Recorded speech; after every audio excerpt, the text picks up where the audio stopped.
is just not there, I'm sorry to say. You looked as if you were going to respond to it, but let me just add to the deliberation. Look, I think your larger point, which I take as two things. One, all reform is not reform, and that one has to look at that in a careful and effective way, and you can assess it, particularly with math, in an empirical way. Data speaks for itself, and you can evaluate it. I think that's useful. Secondly, there is a general lack of emphasis on math and science curriculum. That, unfortunately, has been one of the consequences. I'm not entirely sure why it has happened, and I think the evidence of our posture in comparison with students internationally suggests that's the case. I think the renewed interest in math and science is stimulated by recognition that we are going to lose our place in the competitive comparison with the rest of the world. The Thomas Friedman analysis of, India and China, I think it resonates with people. When you look at the fewer number of engineers and students trained in the sciences for the kind of work that we'll need. So I can only say this. I mean, you really do, though, help to make my case that at some point we're going to have to abandon that shop-worn deference to state involvement in education in favor of a more established federal standard.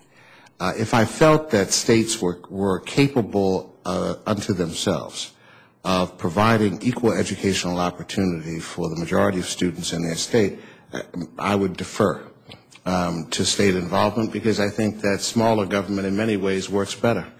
But at the end of the day, I think the evidence will suggest that the states are incapable of creating collectively across the board the kind of standards-based reform that we would like to see implemented, particularly in those communities most in need of the kinds of reforms we've talked about today. So I hear you, I support your view, I just don't think, as Peter says, it's achievable in the short term. Thank you, Wade. Thank you, Dr. Dances. We have time for two more questions. Thank you. Good morning. My name is Patty Kenny. I work with the National Association for Secondary School Principals. And I applaud and support your goals. I like your tagline, preparing every student for graduation, college, work, and life. What I'd like to ask you to address for a few minutes is that other piece of the missing middle, and that's middle-level schools. That's kind of where I come from at NASSP. I worry, I know this is about high schools, but I worry that if we wait until students enter high schools to start addressing these efforts of reform and equity, it's too late. We're always going to have students coming into high schools that are not ready, and so high schools are always going to have to be playing catch-up. So I'd like to hear you address your thoughts on middle-level reform, maybe the Success in the Middle Act, things that are happening, and how those fit in with what you're trying to do, and we can support each other in achieving these goals that are so eloquently stated. Thank you.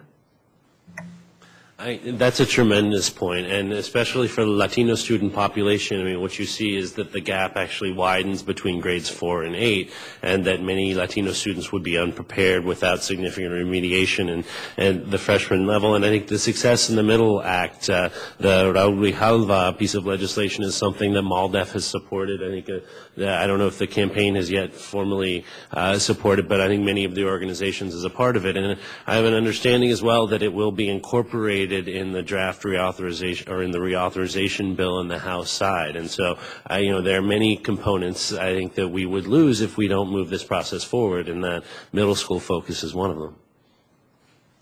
I just want to add one quick thing. And the Alliance also is very supportive of Success in the Middle, and does agree with Peter 100%. That's one of those pieces that we've got momentum around now, and we really should take advantage of this opportunity to see that through to the end. And we actually believe in the continuum of investment. Investment is not an inoculation. You don't give kids, investment when they're 2 years old and they're set for life. This is something you build on. But I just want to quickly say, I don't like to start with giving kids what they need in high school, but I don't want to buy into the notion that it's ever too late.